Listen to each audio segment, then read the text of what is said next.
আসসালামু আলাইকুম ওরহমতুল্লাহি ওবরাকাতুহু।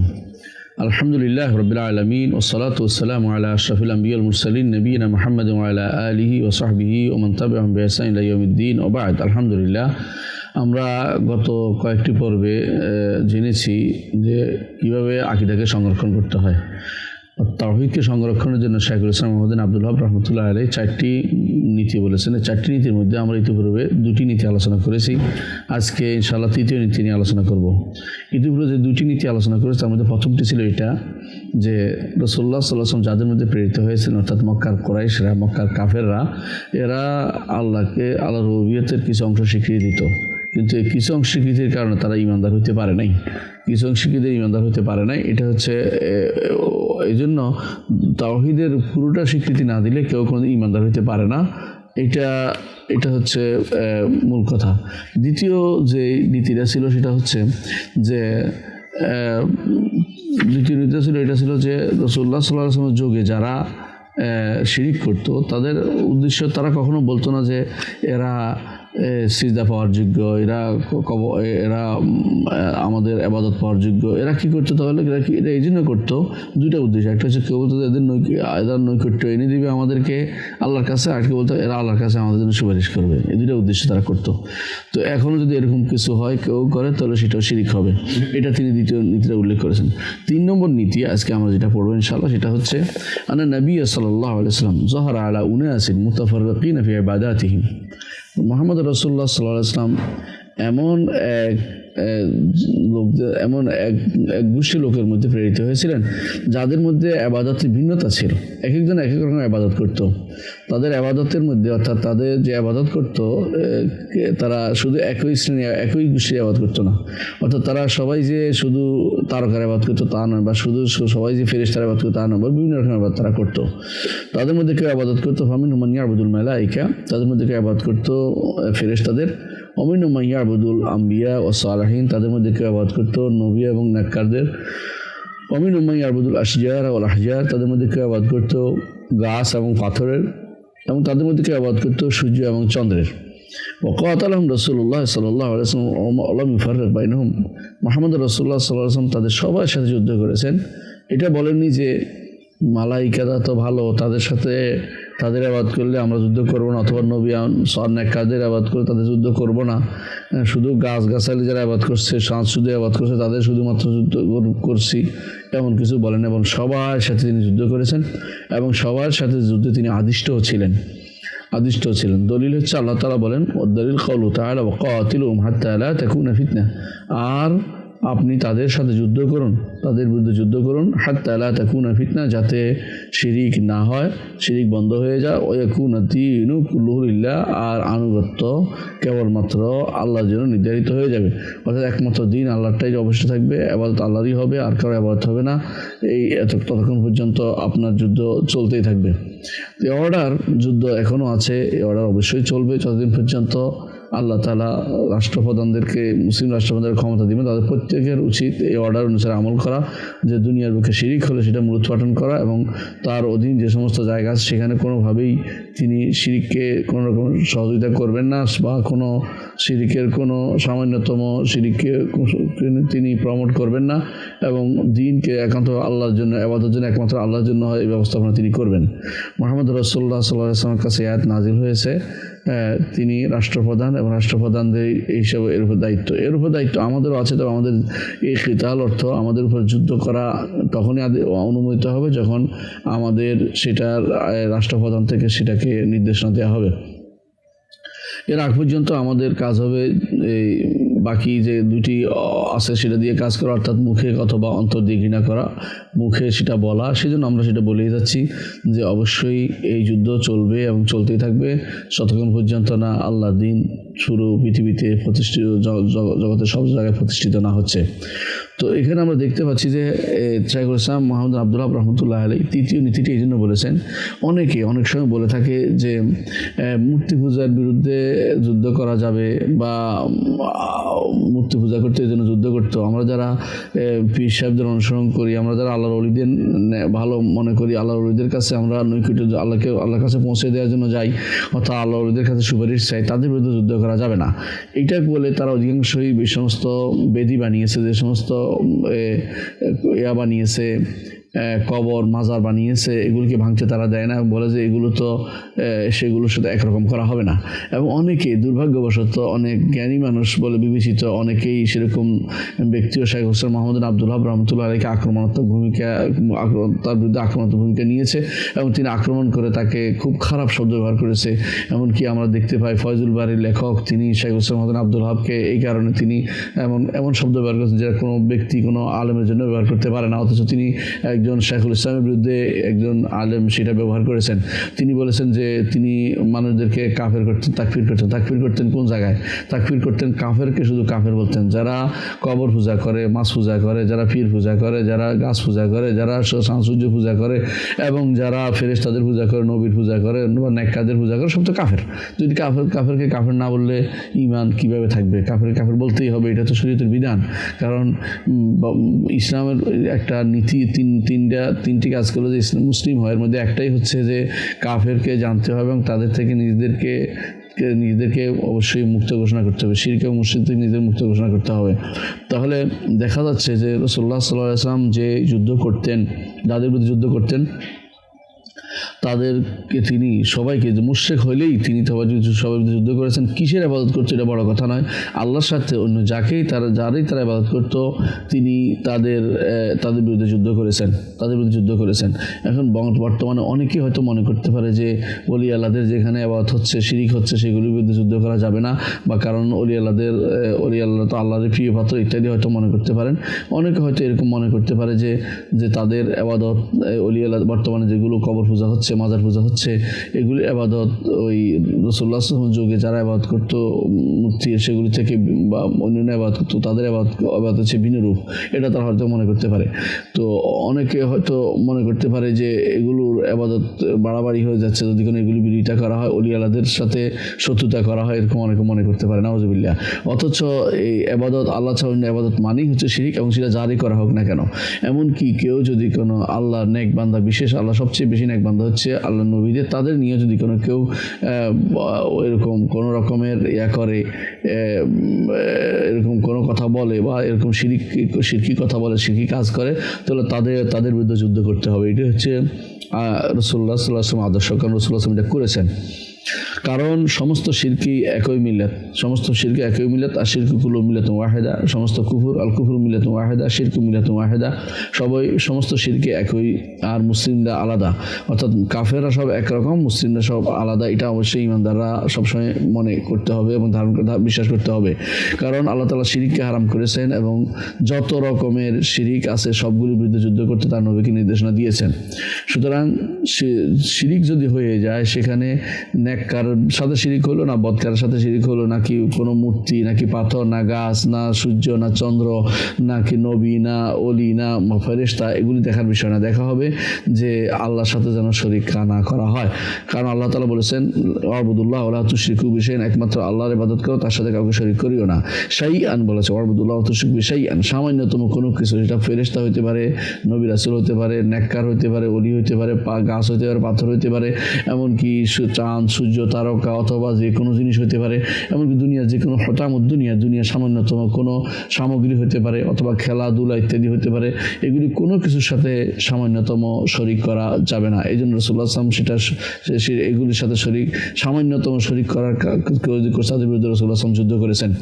তিনি তাদের মধ্যে কোনো পার্থক্য করেন না, এবং সবাইকে মুশরিক তিনি ঘোষণা করেছেন, এবং তাদের রক্ত এবং তাদের সম্পদকে তিনি হালাল ঘোষণা করেছেন, এবং এর মধ্যে কোনো পার্থক্য তিনি করেন নাই। সুতরাং যারা ঈসা আলাইহিস সালামের ইবাদত করে অর্থাৎ এবং যারা অথচ ঈসা আলাইহিস সালাম আল্লাহ রাসূল, তাদের বিরুদ্ধে রাসূল সাল্লাল্লাহু আলাইহি ওয়াসাল্লাম যুদ্ধ করেছেন। ইহুদিদের বিরুদ্ধে তিনি যুদ্ধ করেছেন। ইহুদিরা ওজাইরের ইবাদত করত, অথচ তাদের ওজাইর তাদের বলা হয়ে থাকে তাদের নেককারদের মধ্যে অন্তর্ভুক্ত ছিল অথবা নবীদের অন্তর্ভুক্ত ছিল।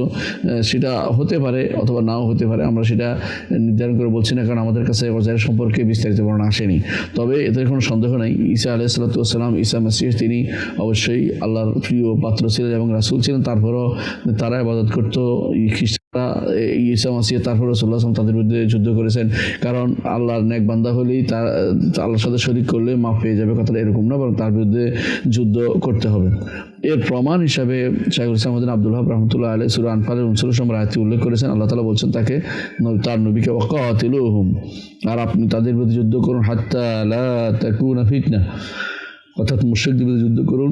মুশরিকদের বিরুদ্ধে যুদ্ধ করবেন যতক্ষণ পর্যন্ত সেখানে ফিতনা অবশিষ্ট থাকবে, ততক্ষণ যুদ্ধ চলতে থাকবে। ফিতনা মানে শিরক, যতক্ষণ পর্যন্ত শিরক, সেই শিরক যেটা দিয়ে হোক না কেন, নেককার দিয়ে হোক না কেন, বদকার দিয়ে হোক, পাথর দিয়ে হোক, গাছ দিয়ে হোক, সূর্য চাঁদ যা দিয়ে হোক না কেন, ততক্ষণ পর্যন্ত যুদ্ধ চলতেই থাকবে। এরপর আল্লাহ তাআলা বলছেন, ওয়ায়াকুনা দ্বীনু কুল্লুহু লিল্লাহ, এই যুদ্ধ চলতে থাকবে যাতে করে আল্লাহর ইবাদত এবং আনুগত্য সব আল্লাহর জন্য হয়, তার সাথে কাউকে শরীক করা না হয়। সেটা শরীক যদি কোনো অলিদের দ্বারা করা হয়, নেককারদের দ্বারা করা হয়, পীর সাহেবদের দ্বারা করা হয়, অথবা কোনো বেদির দ্বারা করা হয়, অথবা কোনো মসজিদ দ্বারা কথা হয়, পীরের মসজিদ অথবা পাগলা পীরের মসজিদ, যত কিছু দিয়ে করা হোক না কেন, অথবা গাছ পাতা অথবা শয়তান যেই হোক, অথবা যে কোনো দুনিয়া যে কোনো সামগ্রী দিয়ে করা হোক না কেন, ততক্ষণ পর্যন্ত এই যুদ্ধ চলতে থাকবে যতক্ষণ পর্যন্ত আল্লাহর জন্য পুরো আনুগত্য না হবে, আল্লাহর জন্য ইবাদত কমপ্লিট না হবে, সাব্যস্ত না হবে, ততক্ষণ পর্যন্ত যুদ্ধ চলতেই থাকবে এবং আল্লাহর জন্য এটা সাব্যস্ত করতেই হবে। ইমাম ইবনে জারীর রহমতুল্লাহ আলাইহি বলেন যে আল্লাহ তাআলা এই আয়াতে নির্দেশ দিচ্ছেন যেন তোমরা যুদ্ধ করো মুশরিকদের সাথে যতক্ষণ পর্যন্ত সেখানে আল্লাহর সাথে কোনো শরীক না হয় এবং আল্লাহ ছাড়া আর কোনো ইবাদত না হয়, এবং সমস্ত জগতের বুক থেকে জগতের সর্বস্থান থেকে মূর্তির ইবাদত এবং বিভিন্ন শিরকি ইবাদত যেন সেখান থেকে নির্মূল না হয়ে যাচ্ছে। এবং ইবাদত একমাত্র হচ্ছে যাতে সেখানে কোনো মূর্তির ইবাদত বা কোনো ব্যক্তির ইবাদত, কোনো ওলির ইবাদত, কিছুর ইবাদত যেন না হয়। ইবনে জারীর রহমতুল্লাহ আলাইহি সেটা বলেছেন। ইবনে কাসির রহমতুল্লাহ আলাইহি তিনি দাহাক থেকে বর্ণনা করেন যে ইবনে আব্বাস রাদিয়াল্লাহু আনহু বলেছেন যে যতক্ষণ এইখানে ফিতনা বলতে শিরকি বোঝানো হচ্ছে, অর্থাৎ শিরক যতক্ষণ হবে ততক্ষণ পর্যন্ত যুদ্ধ চলতে থাকবে। একই বক্তব্য আবুল আলিয়া, মুজাহিদ, হাসান, কাতাদা, রবি বিন আনাস এবং সুদ্দি, মুকাতিল, হাইয়ান, যায়েদ বিন আসলাম সহ প্রমুখ আলেমরা বলেছেন। এর অর্থ হচ্ছে এখানে ফিতনা বলতে শিরককে বোঝানো হয়েছে, অর্থাৎ শিরক যতক্ষণ চলবে ততক্ষণ পর্যন্ত নবী এবং তার স্থলাভিষিক্ত আলেমদের বলা, আর যদি ওমারা হয়, শাসক হয়, তাদের জন্য করা, অর্থাৎ সরাসরি যুদ্ধে সম্পৃক্ত হওয়া, এটা তাদের জন্য কর্তব্য। আল্লাহ তাআলা তার নবীকে যে নির্দেশনা দিয়েছেন, তাদের স্থলাভিষিক্ত নবীদের পরবর্তী জেনারেশন যারা ক্ষমতায় আছে, ক্ষমতাসীনদের প্রত্যেককে আল্লাহ তাআলা একই নির্দেশনা দিয়েছেন। এই জন্য ইমাম ইবনে আব্বাস রহমতুল্লাহ আলাইহি বলেছেন, ইবনে আব্বাস রাদিয়াল্লাহু আনহু বলেছেন যে ইয়াকুনুদ্দীনু কুল্লুহু লিল্লাহ, এর অর্থ হচ্ছে খালেসভাবে তাওহীদ আল্লাহর জন্য হবে। হাসান ও কাতাদা এবং ইবনে জুরাইজ বলেছেন এর অর্থ হচ্ছে একমাত্র জগতের বুকে লা ইলাহা ইল্লাল্লাহ সুপ্রতিষ্ঠিত হবে, অর্থাৎ আল্লাহ ব্যতীত কোনো সত্য ইলাহ নেই, আল্লাহ ব্যতীত কোনো ইলাহ সত্য নেই, আল্লাহ ব্যতীত সত্য কোনো ইলাহ নেই, এবং আল্লাহ ছাড়া কোনো ইলাহ সত্য হইতে পারে না। এতক্ষণ পর্যন্ত মানুষের মন মগজ, মুখ এবং তার অঙ্গ প্রত্যঙ্গ দিয়ে এগুলি বিরোধী কোনো কিছু হওয়া থেকে রুদ্ধ না করা পর্যন্ত এই যুদ্ধ চলতেই থাকবে। ইমাম মুহাম্মদ ইবনে ইসহাক বলেন যে এর অর্থ হচ্ছে ইয়াকুনুদ্দীনু কুল্লুহু লিল্লাহ, অর্থ হচ্ছে ইয়াকুনুত তাওহীদু খালিসান লিল্লাহ, তাওহীদ একমাত্র আল্লাহর জন্য হবে এবং সেখানে কোনো শিরিক হবে না, এবং সেখানে যাবতীয় শিরিক থেকে যেন সব কিছু মুক্ত হয়, ততক্ষণ পর্যন্ত এই শিরিক এই যুদ্ধ চলতে থাকবে, এই যুদ্ধ চলতে থাকবে। ইমাম ইবনে কাসির এই বর্ণনাটি নিয়ে এসেছেন। এরপরে শাইখুল ইসলাম আব্দুল ওয়াহাব রাহমাতুল্লাহ আলাইহি তিনি যে এতক্ষণ দাবি করেছেন একটা কথা যে রাসূলুল্লাহ সাল্লাল্লাহু আলাইহি ওয়াসাল্লাম যখন যুদ্ধ করেছিলেন তিনি ফেরেশতা ইবাদত করে তাদের বিরুদ্ধে যুদ্ধ করেছেন, যারা সূর্যের ইবাদত করে তাদের বিরুদ্ধে যুদ্ধ করেছেন, যারা চাঁদের ইবাদত করে তাদের বিরুদ্ধে করেছেন, যারা বিভিন্ন রকমের ইবাদত যারা করতো তাদের সবার বিরুদ্ধে তিনি যুদ্ধ করেছেন, এবং আল্লাহর নির্দেশও হচ্ছে সবার বিরুদ্ধে যুদ্ধ করা। এখন তো দলিল দিচ্ছেন যে অনেকে বলতে পারে যে না না না এগুলি ইবাদত করে না, শুধুমাত্র মূর্তি পূজার বিরুদ্ধে তিনি কথা বলেছেন। এই জন্য অনেকে যে সমস্ত বেদিগুলি রেখে দিতে চায়, বলে যে আল্লাহর ওলিদের বদদোয়া লাগবে, আল্লাহর ওলিদের এই হবে সে হবে, তাদের এই ভয়ে মরে যাচ্ছে। শাইখুল ইসলাম ইবনে মুহাম্মদ ইবনে আব্দুল ওয়াহাব রাহমাতুল্লাহ আলাইহি তিনি এখন দলিল দিচ্ছেন যে ইবাদত সবার ইবাদত বিরুদ্ধে হয়েছে, ইবাদত সেটা ইবাদত যারা করতো তারা অনেকের ইবাদত আবাদ করতো, শুধুমাত্র মূর্তি পূজার আবাদ করতো না। এই জন্য তিনি দলিল হিসেবে সবগুলো নিয়ে আসছেন একটা একটা করে। 1 নম্বর তিনি আনছেন যে দলিলুশ শামস ওয়াল কমর, অর্থাৎ চাঁদ এবং সূর্য এবং চাঁদেরও আবাদ করা হতো। এর প্রমাণ হচ্ছে আল্লাহ তাআলা বলেন লা তাসজুদু লিশ-শামসি ওয়া লিল কমর ওয়াসজুদু লিল্লাহি আল্লাযী খালাকাহুন্না ইন কুনতুম ইয়াহু তা'বুদুন। সূরা ফুসসিলাতের 37 নম্বর আয়াতে আল্লাহ তাআলা বলছেন, তোমরা সূর্যের জন্য সিজদা করিও না, চাঁদের জন্য সিজদা করিও না, একমাত্র আল্লাহর জন্য ইবাদত করো, যিনি এগুলিকে সৃষ্টি করেছেন, যদি একমাত্র তাঁরই ইবাদতকারী হও। অর্থাৎ যদি তোমরা আল্লাহর ইবাদতকারী হও এবং তাওহীদবাদী হও, তাহলে একমাত্র আল্লাহ ইবাদত করবে, সূর্যের ইবাদত করবে না, চাঁদের ইবাদত করবে না। যদি সেখানে সূর্য এবং চাঁদের ইবাদতকারী না থাকতো, তাহলে এই কথা সেখানে বলা যেত না।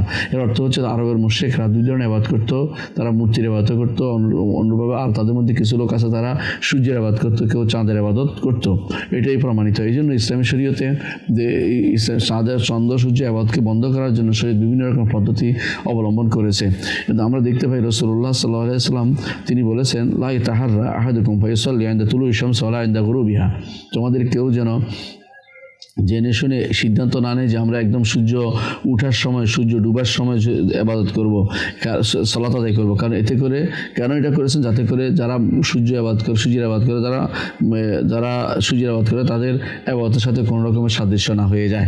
অনুরূপভাবে আমরা আরেকটি হাদিস দেখতে পাই, আনাস বিন মালিক রাদিয়াল্লাহু আনহু বর্ণিত, তিনি বলেন রাসূলুল্লাহ সাল্লাল্লাহু আলাইহি ওয়াসাল্লাম বলেছেন, এটা হচ্ছে মুনাফিকের সালাত, এটা হচ্ছে মুনাফিকের সালাত, এটা হচ্ছে মুনাফিকের সালাত। সেটা হচ্ছে যখন সে বসে থাকে, যখন সূর্য দেখতে থাকে, সূর্য যখন শয়তানের 2 সিংহের উপর থাকে, অর্থাৎ শয়তানের সাথে মিলে থাকে, শয়তান সেখানে দাঁড়ায়, কারণ তার ইবাদত হয়। আল্লাহ ছাড়া যারই ইবাদত হয় সেখানে শয়তান তার একটা অংশ পায়। সেই হিসাবে শয়তান সেখানে 2টা অর্থ হতে পারে, যে শয়তান তার সিংহের উপর সত্যি সত্যি সিংহের উপর থাকে। আরেকটা অর্থ হতে পারে যে সিং মানে কারিন অর্থে, অর্থাৎ শয়তান সেখানে সংশ্লিষ্ট থাকে। এই সময় তখন কামা, সে দাঁড়ায়, ওই লোক যে ব্যক্তি মুনাফিক সেই কাজটা করে। ফানা কারা আরবান, তখন 4 রাকাত নামাজ পড়ে।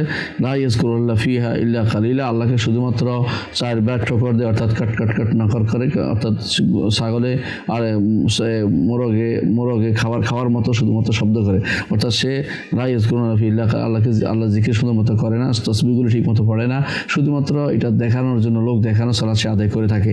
তো এটা কেন নিষেধ করেছে? মূল জিনিস তো এমনিতেই মুনাফিকের কর্মকাণ্ড আল্লাহ গ্রহণযোগ্য না। তৃতীয় হচ্ছে মুনাফিকের মতো সালাত আদায় করা গ্রহণযোগ্য না। মুনাফিকের সালাত হচ্ছে সে শয়তানের সাথে দোসর হয়ে যায়, এবং সূর্য ইবাদতের সাথে শয়তান যেহেতু একসাথে হয়ে যায়, সেখানে সেই সময় সে ইবাদতটা করে থাকে। তো আমাদেরকে এই ইবাদত থেকে নিষেধ করা, যাতে করে আমরা সেই শিরকের দিকে আমরা না যাই। তাহলে শিরকের দিকে না যাওয়ার পথটাও, শিরকের দিকে যাওয়ার পথটাও বন্ধ করে দেওয়া হয়েছে, যাতে করে শিরকের দিকেও যেতে না পারে। সেই শিরক হচ্ছে সূর্য এবং চন্দ্রের ইবাদত থেকে দূরে থাকা। সুতরাং বোঝা গেল যে আরবের মুশরিকদের মধ্যে কেউ কেউ সূর্যের এবং চন্দ্রের ইবাদত করত। দ্বিতীয়ত আরবের মুশরিকদের মধ্যে কেউ কেউ মালাইকাদের ইবাদত করতো। মালাইকা মানে হচ্ছে আল্লাহর ফেরেশতাদের ইবাদত করতো। আর ফেরেশতারা হচ্ছে আল্লাহর সৃষ্ট, এবং ফেরেশতারা নূরের তৈরি, তবে আল্লাহ নূর বলা যাবে না, নূরের তৈরি। সেই যে নূর তিনি সৃষ্ট, এরকম সৃষ্ট একটি নূরে আল্লাহ তাআলা তাদেরকে সৃষ্টি করেছেন। এই মালাইকাদের আল্লাহর প্রিয়, মালাইকারা আল্লাহর অবশ্যই ইবাদুল মুকরামুন, আল্লাহর সবচেয়ে সম্মানিত সৃষ্টির অন্তর্ভুক্ত তারা। এদের সম্পর্কে আল্লাহ তাআলা বলছেন, ওয়ালা ইয়ামুরাকুম আন তাত্তাখিযুল মালাইকাতা ওয়ান নাবিয়্যিন আরবাবা, আল্লাহ তোমাদের নির্দেশ দিচ্ছে না, অর্থাৎ কোনো নবী এই নির্দেশ দেয় না তোমাদেরকে যে তোমরা ফেরেশতাদেরকে এবং নবীদেরকে রব হিসাবে গ্রহণ করে নিবে। তাহলে বোঝা গেল যে আল্লাহ তাআলা তার কোনো নবী অথবা কোনো ফেরেশতা, কারো নবী মুরসাল এবং মালাকুল মুকাররব কারোই ইবাদত করতে তিনি নির্দেশ দেন না। কারণ আইয়ামুরকুম বিল কুফরি বা'দা আনতুম মুসলিমুন, কারণ যদি কেউ মুসলিম হওয়ার পরে এরকম ইবাদত করে সে কাফের হয়ে যাবে। এটা যে ব্যক্তি আল্লাহ ছাড়া অন্য কারো ইবাদত করে, অন্য কারো ডাকে, ঈমান আনার পরে নবী হোক, ওলি হোক, ফেরেশতা হোক, যাকেই ডাকে সে কাফের হয়ে যাবে। এই জন্য এই আয়াতের শেষে বলা হয়েছে আইয়ামুরকুম বিল কুফরি, অর্থাৎ যদি কোনো এরকম ডাকে, এরকম গ্রহণ করে রব হিসাবে বা ডাকে, সে ব্যক্তির ঈমান চলে যাবে, কুফরের দিকে আহ্বানকারী হবে। তো নবীরা শুধুমাত্র ঈমানের দিকে মানুষকে আহ্বান করে, একমাত্র আল্লাহর ইবাদতের দিকে, তার সাথে আর কোনো শরীক নেই। এবং নবীদের এই ইবাদতের মধ্যে তারা সবসময় বলে যে তার সাথে শরীক করা যাবে না, তার আল্লাহর সাথে কাউকে শরীক করা যাবে না। আল্লাহ তাআলা বলেছেন, ওয়া মা আরসালনা মিন ক্বাবলিকা মির রাসূলিন ইল্লা নূহি ইলাইহি আন্নাহু লা ইলাহা ইল্লা আনা ফা'বুদুন। ইতিপূর্বে আমরা যত রাসূলকে প্রেরণ করেছি শুধু একই ঘোষণা, একই বিধান দিয়ে পাঠিয়েছে, ওহী দিয়ে পাঠিয়েছে যে একমাত্র আল্লাহ ব্যতীত আর কোনো ইলাহ নেই, তোমরা একমাত্র তারই ইবাদত করো।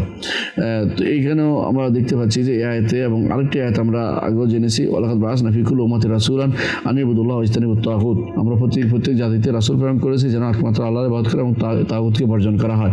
এই দুটি আয়াত এবং অন্য আয়াতে আল্লাহ তাআলা বলছেন ওয়াসআল মান আরসালনা মিন ক্বাবলিকা, আপনি জিজ্ঞাসা করুন আপনার আগে যাদেরকে আমরা প্রেরণ করেছি তাদের রসুলের, আমার রসুলদের মধ্যে আজআলনা মিন দুনির রহমানি আলাতান ইউবাদুন, আমরা কি রহমান ব্যতীত অন্য কোনো তাদের জন্য এমন কোনো ইলাহ নির্ধারণ করে যাদের ইবাদত করা হতো? কখনো না। অর্থাৎ আল্লাহ কোনো রাসূলকে আল্লাহ তাআলা এর বাইরে আল্লাহ তার কারো ইবাদত করার জন্য অনুমতি দেননি এবং এটা দেওয়া সম্ভব না। সুতরাং দুনিয়ার বুকে যে সমস্ত ইবাদত হচ্ছে এগুলি থেকে অবশ্যই তাদেরকে ফিরানো, এটা ঈমানদারের দায়িত্ব, এটাই হচ্ছে। এবং রাসূলুল্লাহ সাল্লাল্লাহু আলাইহি ওয়াসাল্লাম তাদেরকে সেখান থেকে ফিরিয়েছেন, ফেরেশতাদের ইবাদত থেকে তাদেরকে আলাদা করেছেন। এই জন্য আল্লাহ তাআলা বলেছেন যে ওমা ইয়াকুল মিনহু ইন্নী ইলাহু মিন দুনি ফাযালিকা নাজি জাহান্নাম ফাযালিকা নাজি যালিমিন, যে মালায়েকাদের মধ্যে কেউ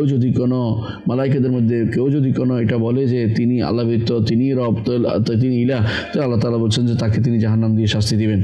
আল্লাহ তাআলা এইভাবে জালেমদেরকে, মুশরিকদেরকে তিনি শাস্তি দিয়ে থাকেন। তো এখানেও আমরা দেখতে পাচ্ছি যে মালায়েকাদেরকে আল্লাহ তাআলা ধমক দিয়েছেন এবং মালায়েকাদের ব্যাপারে মালায়েকারা যদি কোনো এটা দাবি করতো তাদেরকে জাহান্নাম দিতেন। এর অর্থ হচ্ছে আল্লাহর যত প্রিয় পাত্রই হোক না কেন কেউ ইবাদত পাওয়ার যোগ্য নয়। এবং এটাও প্রমাণিত হচ্ছে যে আরবের মুশরিকরা মালায়েকাদেরও ইবাদত করত। এরপরে শাইখুল ইসলাম মুহাম্মদ ইবনে আব্দুল ওয়াহাব রাহমাতুল্লাহ আলাইহি বলছেন ও দলিল আম্বিয়া, আর এটা নবীদের ইবাদত করা হতো, এর প্রমাণ হচ্ছে নবীদের ইবাদত করা হতো। অর্থাৎ আরবের মুশরিকরা যাদের কাছে মুহাম্মদ রাসূলুল্লাহ সাল্লাল্লাহু আলাইহি ওয়াসাল্লাম প্রেরিত হয়েছেন তারা নবীদের ইবাদত করত। এর প্রমাণ হচ্ছে আল্লাহ তাআলার বাণী ওয়াইজ ক্বালাল্লাহু ইয়া ঈসা ইবনে মারইয়াম। আর স্মরণ করুন সেদিনের কথা যেদিন আল্লাহ তাআলা বলবেন হে ঈসা ইবনে মারইয়াম, হে ঈসা মারইয়াম, আনতা কুলতা লিন-নাস ইত্তাখিযুনি উম্মি ইলাহাইন মিন দুনিল্লাহ, আপনি কি বলেছেন যে আমাকে এবং আমার মাকে দুইজন ইলাহ বানিয়ে নাও আল্লাহ ব্যতীত? ক্বালা, তখন ঈসা আলাইহিস সালাম বলবেন সুবহানাকা, আপনি কতই না পবিত্র, শিরিক মুক্ত ইবাদত পাওয়ার চেয়ে, শিরিক মুক্ত ইবাদত নেয়ার চেয়ে এবং শিরিক মুক্ত ইবাদতে আপনি সন্তুষ্ট হওয়ার থেকে এবং শিরিক থাকা থেকে এবং আপনার যাবতীয় খারাপ গুণ আপনার থেকে মুক্ত করার জন্য আপনি কতই না পবিত্র, এবং আপনার জন্য আপনার অন্য কারোর সাদৃশ্য দেওয়া থেকে আপনি সম্পূর্ণ মুক্ত, এবং আপনাকে আপনার গুণ মুক্ত করা থেকে আপনি সম্পূর্ণ পবিত্র। এর সুবহানাকা সবগুলি অর্থ এটাই, অনেকগুলো অর্থ। অর্থাৎ তখন ঈসা আলাইহিস সালাম বলবেন সুবহানাকা, আপনি কতই না পবিত্র, এই যেগুলো বলেছি ইতিপূর্বে সেগুলো থেকে।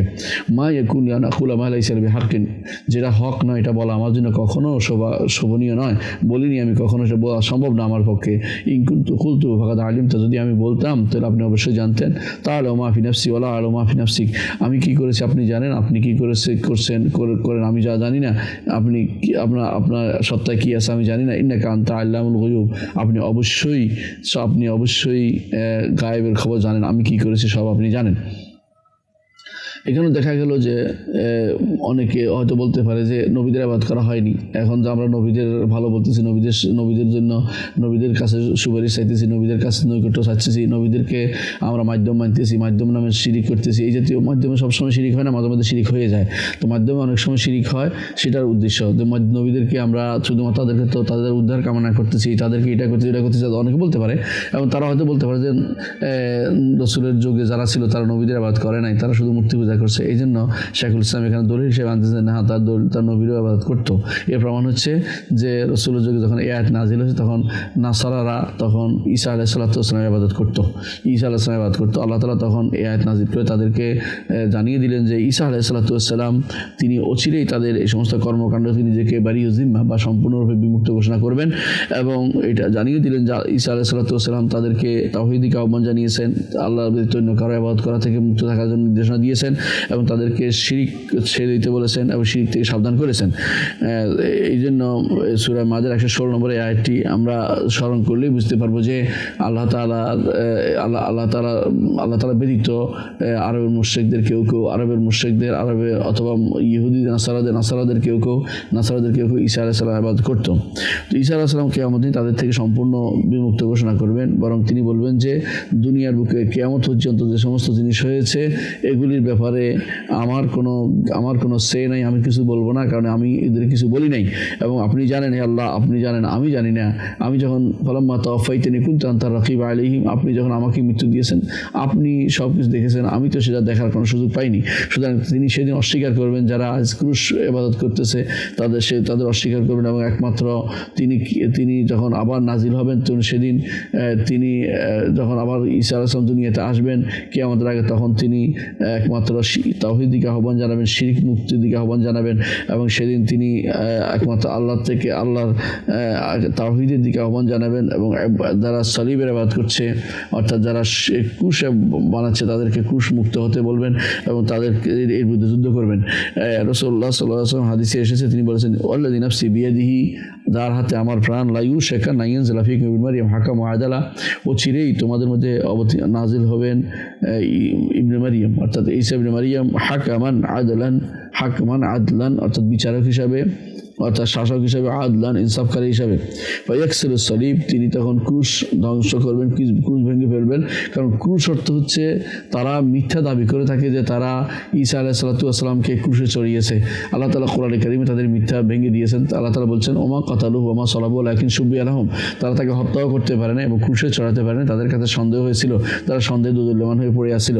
এই জন্য তিনি যখন আসবেন পরবর্তী, তিনি তখন ক্রুশ ভাঙবেন, তিনি বুঝবেন যে আমি তো উপস্থিত, কোথায় আমাকে কে আমাকে হত্যা করেছে, তোমরা দাবি করতেছো, কে আমাকে বলেছে ক্রুশে চড়িয়েছে, আমাকে তো ক্রুশে চড়ানো হয়নি। এই জন্য তিনি ক্রুশকে ভেঙে ফেলবেন এবং জনগণও ভেঙে ফেলবে যখন তারা ঈসা আলাইহিস সালামকে দেখতে পাবে। ওয়াইয়াকতুল খিনজির, এবং শূকরকে তিনি হত্যা করবেন। শূকর কেন হত্যা করবেন? কারণ হচ্ছে শূকর খাওয়ার মতো লোক থাকবে না, এখন নাসারা সবচেয়ে বেশি শূকর খায়, এই জন্য সে সময় শূকরকে হত্যা করবেন যাতে করে তাদের শূকর না খেয়ে হালাল জিনিস এই শরীয়ত অনুসারে তারা চলে, অর্থাৎ মুহাম্মদ রাসূলুল্লাহ সাল্লাল্লাহু আলাইহি ওয়াসাল্লাম শরীয়ত অনুসারে তারা চলে। ওয়াইয়াদাউল জিজিয়া, এবং জিজিয়া তাদের উপরে আরোপ করবেন সবার উপরে, অথবা আরেক অর্থ হচ্ছে ইয়াদাউল জিজিয়া, এর অর্থ যিনি জিজিয়া কর মুক্ত করবেন, সবাইকে ঈমান গ্রহণ করতে হবে, নইলে তিনি হত্যা করবেন। ওয়াইফিদুল মাল হাত্তা লা ইয়াকবালু আহাদুন, তখন সম্পদ এত বেশি হবে যে মানুষকে সম্পদ দিলে নিতে চাইবে না, মানুষ সম্পদ নিতে চাইবে না। হাত্তা তাকুনা সাইদাতুল ওয়াহিদা খায়রাম মিনাদ দুনিয়া ওয়া ফিহা, সম্পদ এত বেশি হবে যে সম্পদের নিয়তে মানুষ সারাদিন দৌড়াদৌড়ি করবে, সম্পদের জন্য দৌড়াদৌড়ি করবে, তখন একটি সাজদা দুনিয়া এবং এর মধ্যে জাহাজ তা থেকে উত্তম হবে, দুনিয়া এবং এর মধ্যে জাহাজ তা থেকে একটি সাজদা উত্তম হবে। এর অর্থ হচ্ছে তখনকার সময়ে আল্লাহর ইবাদত করা হচ্ছে সবচেয়ে বড় কাজ, দুনিয়া থেকে ফিতনা থেকে বেঁচে থাকা, আল্লাহ কি ফিরে আসতে পারাটা বড় ধরনের সৌভাগ্যের বিষয় হয়ে দাঁড়াবে।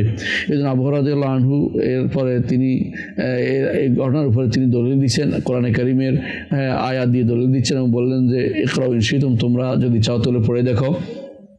আল্লাহ তাআলা বলছেন ওয়া মিন আহলিল কিতাবি লা ইউমিনুনা বিহি ক্বাবলা মাউতিহি ওয়া ইয়াউমাল কিয়ামাতি ইয়াকুনু আলাইহিম শাহীদা, সূরা নিসার 159 নম্বর আয়াতে আল্লাহ তাআলা বলছেন যে ওয়া মিন আহলিল কিতাব, যত আহলি কিতাব আছে অর্থাৎ ইহুদি নাসারা আছে, তারা প্রত্যেকেই তাদের ঈসা আলাইহিস সালাতু ওয়াস সালামের মৃত্যুর আগে যখন তিনি আসবেন তখন প্রত্যেকে তার উপর ঈমান আনবে এবং কিয়ামতের দিন তিনি তাদের বিরুদ্ধে সাক্ষ্য দিবেন যে তারা মিথ্যাচার করছে, তিনি আল্লাহ নন বা আল্লাহর কোনো ছেলেও নন বা তিনি আল্লাহর একজনও নন। এটা যে ব্যক্তি বাড়াবাড়ি করে তাদের বিরুদ্ধে তিনি সাক্ষ্য দিবেন। তো এর অর্থ হচ্ছে, মোট কথা হচ্ছে এটা যে আরবের মুশরিকদের মধ্যে, আরবের লোকদের মধ্যে কেউ ঈসা আলাইহিস সালাম ইবাদত করতো এবং আল্লাহর ছেলে বলে ইবাদত করতো, কেউ ইবাদত করতো নবীদের ইবাদত করা হতো। এটা হলো প্রমাণ করা হচ্ছে উদ্দেশ্য। শাইখ হোসেন মদিনী আব্দুল্লাহ রাহমাতুল্লাহ এই আয়াত দিয়ে প্রমাণ করছেন যে অবশ্যই মূর্তি নয়, শুধু সেখানে নবীদের ইবাদত করা হতো, আর নবী নয় শুধু নেককারদের ইবাদত করা হতো। এবারে শাইখ হোসেন মদিনী আব্দুল্লাহ রাহমাতুল্লাহ বলছেন ওয়া দালিলুস সালিহিনা কাউলুহু তাআলা উলাইকা আল্লাযিনা ইয়াদউনা ইয়াবতাগুনা ইলা রাব্বিহিম ওয়াসিলাতা আইয়ুহুম আকরাবু ইয়ারজুনা রাহমাতাহু ওয়া ইয়াখাফুনা আযাবা। সূরা বনী ইসরাঈলের 57 নম্বর আয়াতে আল্লাহ তাআলা বলছেন আল্লাহ তাআলা বলছেন যে এই সমস্ত লোকেরা যারা আজ আল্লাহ ব্যতীত অন্যদেরকে আহ্বান করছে, উলাইকা আল্লাযিনা ইয়াদউনা ইয়াবুদুনা, এখানে ইবাদত হচ্ছে অর্থাৎ আল্লাহ ব্যতীত অন্যরা ইবাদত করতেছে যারা, তারা কি করে ইয়াবতাগুনা ইলা রাব্বিহিম ওয়াসিলাতা, তারা যাদেরকে আহ্বান জানাচ্ছে এদেরকে নবী ওলি এদেরকে নেককারদের ডাকতেছে, অথচ নেককাররা কি করে, নেককাররা ইয়াবতাগুনা ইলা রাব্বিহিম ওয়াসিলাতা, তারা এই নেককাররা যাদেরকে তারা ডাকতেছে এরা তাদের রবের কাছে কিভাবে নৈকট্য অর্জন করবে সেই নৈকট্যের জন্য তারা ব্যস্ত হয়ে পড়েছে। অর্থাৎ কিছু হাদিস, এই ঘটনাটা হচ্ছে এটা যেটা উল্লেখ আছে যে আব্দুল্লাহ ইবনে মাসউদ রাদিয়াল্লাহু থেকে যে কিছু জিন ছিল এরা ঈমান এনেছে, কিন্তু তাদেরকে দুনিয়ার মানুষরা ইবাদত করতো। এত মানুষরা ইবাদত করেই যাচ্ছে, জিনরা কিন্তু ওইদিকে আল্লাহর ইবাদত করে আল্লাহর নৈকট্য অর্জন করার জন্য ব্যস্ত হয়ে পড়ছে। তারা শিরক মুক্ত হয়ে তারা আলাদা, কিন্তু জিনেরা ঈমান আনছে কিন্তু মানুষ তো ঈমান আনে নাই। এই জন্য আল্লাহ তাআলা বলছেন যে তোমরা যাদেরকে ডাকতেছো তারাই তো আল্লাহর নৈকট্য অর্জনের জন্য ব্যস্ত হয়ে পড়েছে।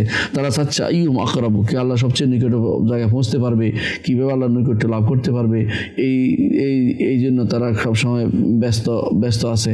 এবং তারা ইয়ার জন্য আল্লাহ রহমতের আশা করতেছে এবং তার আযাব থেকে বাঁচার ভয় করতেছে। তাহলে বোঝা গেল যে এখানে ইবাদত করতো, বোঝা গেল যে কারা ইবাদত করতো, কিছু মানুষ কিছু নেককার বান্দাদের ইবাদত করতো। আর নেককার বান্দারা জিনও হতে পারে, মানুষও হতে পারে, এদের ইবাদত করতো। এই নেককাররা অথচ আল্লাহর নৈকট্যের জন্য ব্যস্ত, অথচ মানুষগুলো এদের ইবাদতে ব্যস্ত হয়ে পড়ছে। আমরা বর্তমানে এটাও দেখতে পাই, অনেকেই যারা ভক্ত হয়েছে আব্দুল কাদের জিলানী রহমতুল্লাহ আলাইহি, তার ভক্ত হয়েছে আব্দুল কাদের জিলানী রহমতুল্লাহ আলাইহি, দিন রাত 24 ঘন্টা তিনি আল্লাহর ইবাদতে সময় দিয়েছেন এবং আল্লাহর ইবাদতের কথা বলতেন, তাওহীদের কথা বলতেন এবং তাওহীদের কথা বলেছেন। কিন্তু পরবর্তীতে এসে ওনাকেই তাগুত বানিয়ে ফেলেছে, ওনাকে গাউসে আজম বানিয়েছে, গাউস বানিয়েছে, কুতুব বানিয়েছে, ওনাকে আরও কত রকম কিছু বানিয়ে তারা ইবাদত শুরু করে দিয়েছে, অথচ তিনি আল্লাহর ইবাদতে সারা জীবন ব্যয় করেছেন। তাহলে বোঝা গেল যে ঠিক এদের চরিত্র হচ্ছে এরকম, যেমনভাবে এই আয়াতের চরিত্র, এই আয়াতে যেমন এরা আরবের কিছু মানুষরা জিনদের ইবাদত করতো, ওই সমস্ত জিনরা ঈমান আনে কত আগে আল্লাহর নৈকট্যের জন্য ব্যস্ত হয়ে সিজদারত ইবাদতরত রয়েছে, আল্লাহকে ভয় করছে, আল্লাহর কাছে আশা করছে। অথচ এরা মানুষগুলো ঠিকই বোকার মতো এদের ইবাদত করে চলেছে। ঠিক শাইখুল ইসলাম মাহমুদুদ্দিন আব্দুল হামিদ এখানে উঠে তুলতেছেন এটাই যে একই অপরিস্থিতি আমরা দেখতে পাই। কীরকম যে কিছু মানুষ আছে আব্দুল কাদের জিলানী অথবা শেখ মঈনুদ্দিন চিশতি সঞ্জারি অথবা এরকম আরও অনেকের ইবাদত করে চলেছে, অথচ তারাই একমাত্র আল্লাহ ইবাদত, তারা সারাটা জীবন আল্লাহ ইবাদতে ব্যয় করে গেছেন। তো এখানে আল্লাহর কাছে নৈকট্য কোনটা বেশি পাওয়া যাবে, কোনটা আল্লাহর কাছে পৌঁছে যাবে, এই চিন্তা তারা যখন বিভোর, এই সময়ে অন্যরা এদের ইবাদত শুরু করে দিয়েছে। যারা তাদেরকে ডাকতেছে এরা তো মানুষ, এদের ইবাদত করতেছে।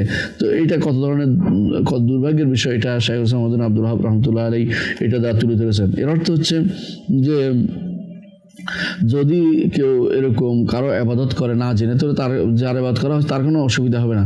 এই জন্য আল্লাহ তাআলা কোরআনে কারীম বলেছেন ইন্নাল্লাযিনা সাবাকাত লাহুম মিনাল হুসনা উলাইকা আনহা মুবাদুন। যখন এই আয়াত নাজিল হলো ইন্নাকুম ওয়া তা'বুদুনা মিন দুনিল্লাহি হাসাবু জাহান্নাম, তোমরা যার ইবাদত করে এগুলো জাহান্নামের লাকড়ি হবে।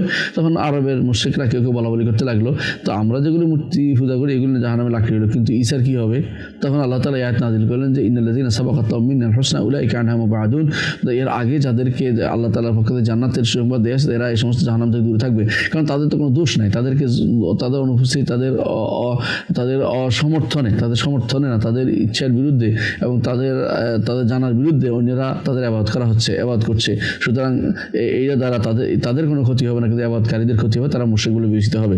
তো এখানে কারণ তারা তো খুশি নাই, তারা যারা মারা গেছে তারা তো জানেও না তাদের সম্পর্কে। এমনও তো অবশ্যই সত্য বলে আমরা মনে করছি, এটা আল্লাহ তাআলা ভালো জানেন। সেটা হচ্ছে যে যদি তিনি জীবিত থাকতেন তিনি রাজি হতেন না। তারকে যেভাবে শব্দ দিয়ে বাড়াই বলা হচ্ছে, তাকে গাউসু সাকালাইন, গাউস আজম, গাউস কুতুব রব্বানি, এই জাতীয় কথাবার্তাগুলি বলা হচ্ছে, এগুলো সবই তো হয় শিরিক, না হয় কুফুর, না হয় গুনাহ বেদাতি কথাবার্তা ছাড়া কিছুই না, এবং সেগুলো হারাম ছাড়া, কমপক্ষে হারামের মধ্যে কিছু কিছু শব্দ তারা ব্যবহার করে থাকে, হারাম শব্দ ব্যবহার করে থাকে। তাহলে বোঝা গেল তারা কখনো কখনো ইবাদত করতো নেককার বান্দাদের, আর নেককার বান্দাদের ইবাদত করলেও শিরিক হয়। এটা আল্লাহ তাআলা কোরআন উল্লেখ করেছেন এবং এটা কোরআন দিয়ে সাব্যস্ত, হাদিস দিয়ে সাব্যস্ত, এবং এইটা আল্লাহ তাআলা তার নবীকে যাদের সাথে যুদ্ধ করতে পাঠিয়েছেন তাদের মধ্যেই একটা গোষ্ঠী ইবাদত করতো, একটা গোষ্ঠী ইবাদত করতো নবী নেককার, এদের ইবাদত করতো। তো সুতরাং বোঝা গেল যে এরকম ইবাদত যদি কেউ করে তাহলে সেটাও শিরিক। সুতরাং এটাকে ভাগ করা যাবে না যে নবীটা আলাদা, নবীদের ব্যাপারটা দেখার বিষয়, নবীদের ব্যাপারটা কেউ যদি বলে যে ওনাদেরটা তো সম্মান আছে ইত্যাদি, হ্যাঁ সম্মান আছে, তুমি ইবাদত পেতে পারে না, ইবাদত একমাত্র আল্লাহই পাবেন। ওয়া দলিল হাজার ওয়াল আশজার, এরপর শাইখুল ইসলাম মাহমুদ্দিন আব্দুল্লাহ রহমতুল্লাহ আলাইহি বলছেন যে কখনো তারা যে আরবের মুশরিকরা যে আহজার দুইটাই আবাদত করতো, গাছের আবাদত করতো এবং পাথরের আবাদত করতো আল্লাহ ব্যতীত। এটার প্রমাণ কি? অনেকে হয়তো মনে করতে পারে যে আমরা তো অলি আল্লাহদের কথা বলছি, অলি আল্লাহদের ডাকতেছি, আর অলি আল্লাহ আর গাছ পাথরকে একরম করা কেমনে হলো? এটা কীভাবে হতে পারে? অলি আল্লাহদের সম্মানহানি করা হচ্ছে। এবং এই জন্য অনেকে দলিল দেয় আল্লাহ ইন্না অলি আল্লাহ লা খাউফুন আলাইহিম ওয়া লা হুম ইয়াহজানুন, অলি আল্লাহদের কোনো পেরেশানি নাই, কোনো ভয় নাই, তো ভয় যার নাই সে দিতেই পারে ইত্যাদি। এই জাতীয় কথার দাবি দিয়ে যারা বলছে এরা সবই কিন্তু শিরকি লিপ্ত হয়েছে। কারণ অলি আল্লাহদের ভয় নেই ঠিক আছে, কিন্তু অলি আল্লাহরা আল্লাহর কাছে ভয় নাই, কিন্তু তোমরা যে অলি আল্লাহ ডাকতেছো এটা তো কোনো দলিল নেই। তোমরা অলি আল্লাহকে ডাকা অর্থ হচ্ছে শিরকের মধ্যে লিপ্ত হওয়া। এই জন্য অলি আল্লাহদের ডাক বাঁচাতে গিয়ে যারা মনে করে যে গাছের পাথর গাছ পূজা করতেও শুধু রসুলের যুগের মুশরিকরা অলি আল্লাহদের পূজা করা হতো না, এটাকে আমরা ইতিপূর্বে এটাকে আমরা এই তাদের এই ভুল ধারণাকে আমরা ভেঙে দিয়েছি আলহামদুলিল্লাহ। এখন আমরা আলোচনা করব যে আরবের মুশরিকরা পাথরও পূজা করতো, গাছও পূজা করতো। এখন অনেকে যারা পাথর পূজা গাছ পূজা অনেকে চোখে দেখে না, কিন্তু হ্যাঁ অনেকে পাথর পূজা করে, অনেক গাছ পূজা করে। এখনও গাছের মধ্যে দেখবেন কত গাছ, অমুকের লাগানো গাছ, অমুকের এই গাছ। অনেকে এই হিন্নাল আমাদের কাছে আছে, এই ইয়াতেই এই গাজীপুরেই হিন্নাল একটা জায়গা আছে যেখানে গাছ পূজা হয়, যেখানে অনুরূপভাবে পাথর পূজা হচ্ছে অনেক জায়গাতে। বিশেষ করে অলি আল্লাহর কোনো পাথর সেটা থেকে সেটাকে চুম্বন করার কোনো সামান্যতম কোনো কমতি হচ্ছে না, এটা আমরা দেখতে পাই। অনুরূপভাবে কেউ যদি কোনো হাজরা আসওয়াদ কেউ ইবাদতের নিয়তে কোনো কিছু করে তাহলে সেটাও কিন্তু নিষিদ্ধ হবে, কারণ ইবাদতের নিয়তে সুন্নাহ নিয়তে শুধুমাত্র রসুলকে অনুসরণ করার জন্য সেটা সুমা দেওয়া যাবে, কিন্তু ইবাদতের নিয়তে কোনো পাথরকেই ইবাদত করা, কোনো পাথরকেই কোনো রকমের ইবাদত করা যাবে না। আরবের মুশরিকরা বিভিন্ন রকমের পাথর বিভিন্নভাবে পূজা করতো এবং গাছেরও বিভিন্নভাবে পূজা করতো। পাথরের পূজার প্রমাণ হচ্ছে যে লাত কি ছিল? লাত একটা পাথরখণ্ড ছিল যেটা কাবার মতো করে তারা বানিয়েছিল, এটাকে তারা পূজা করতো। কেউ বলেছেন যে লাত এক ব্যক্তি ছিল নেককার বান্দা, সে যখন মারা গেছে তখন সে ইয়েলুত্তু সাউইক, সে তখন হাজিদের জন্য ছাতু বের করতো ডলে ডলে। তো এখন যখন এই পাথরটা পূজা হলো, আর এই লোকের যেহেতু ইয়েলুত্তু অর্থাৎ সাউইক বের করতে, এই জন্য তার পূজা আরম্ভ হয়েছে পাথরের উপরে, এই শিলার পূজা আরম্ভ হয়েছে। আবার উজ্জা একই অবস্থা, কেউ বলছে যে উজ্জা আজিজ থেকে আসছে, কেউ বলছে না এটা না, বরং কোনো আল্লাহর নেক আল্লাহর কন্যা হিসেবে তারা সেটা ইবাদত করেছে। কেউ বলছে না ঠিক লাত তো আল্লাহর কন্যা হিসেবে, আল্লাহ হচ্ছে মুজাক্কার, আল্লাহ হচ্ছে মুয়ান্নাস, সেই হিসেবে আল্লাহর কন্যা হিসেবে তারা ইবাদত করেছে। এই হিসেবে বলতে হবে যে অবশ্যই তারা ইবাদত করতেছে পাথরের এবং গাছের ইবাদত করতেছে। পাথরের ইবাদত আমরা পেয়ে গেলাম। লাত উজ্জা মানাত, তিনটি ছিল পাথর, তিনটি পাথরের নাম, তিনটি বিভিন্ন কারণে ইবাদত হয়েছে। কেউ বলছেন যে এগুলির উপরে নেককাররা কাজ করেছে বিভিন্ন রকমের, কেউ বলছেন না এগুলি নেককারদের নামে পাথর, সংরক্ষিত পাথর ছিল, স্মৃতি বিজড়িত পাথর ছিল। কেউ বলছে না এগুলি সেটা না, বরং এরা আল্লাহর নামকে বিকৃত করে মেয়ে বানিয়ে, লাত মানাত উজ্জা তিনটি মেয়ে বানিয়ে সেটা ইবাদত করতো আল্লাহ সন্তুষ্টি লাভের জন্য। যেভাবে হোক না কেন পাথর পূজা হয়েছিল। এই পাথর পূজার প্রমাণ আমরা পাইলাম কোরআনে কারিমে। আল্লাহ তাআলা বলছেন আফারাআইতুমুল লাত ওয়াল উজ্জা ওয়া মানাত সালিসাতাল উখরা, আপনি কি দেখেননি, আমি কি আপনাকে খবর দিব না? আপনি খবর পাচ্ছেন না? লাত উজ্জা এবং অন্য মানাত, তৃতীয় মানাতের ব্যাপারে আপনার খবর আসে নাই। এর অর্থ হচ্ছে এই জাতীয় জিনিসগুলো পাথরের ইবাদত, এবং পাথরের ইবাদত বিভিন্ন কারণও থাকতে পারে। যত রকমের কারণ থাকুক না কেন, কেউ যদি পাথরের ইবাদত করে সে আল্লাহ ব্যতীত অন্যের ইবাদত করেছে। এবং অনুরূপভাবে কেউ যদি কোনো ইয়ার ইবাদত করে, কোনো কবরের পাথরের ইবাদত করে অথবা কবর সৌদের ইবাদত করে, সে তারাও একই হুকুমের ভিতরে পড়বে। তো সুতরাং বোঝা গেল যে আরবের মুশরিকরা এগুলোর ইবাদত করতো, অর্থাৎ লাত মানাত উজ্জা সহ এগুলো পাথরের ইবাদত তারা করতো। তো আমরা দেখতে পাচ্ছি যে এই জন্য পাথরের ইবাদত করা যাবে না। এই বিষয়টি ইনশাআল্লাহ আগামী দার্সে আরেকটু আলোচনা সহ আমরা চতুর্থ কায়দাটি ইনশাআল্লাহ আলোচনা করবো। আল্লাহ আমাদের বোঝার তৌফিক দান করুন। আসসালামু আলাইকুম ওয়া রাহমাতুল্লাহি ওয়া বারাকাতুহু।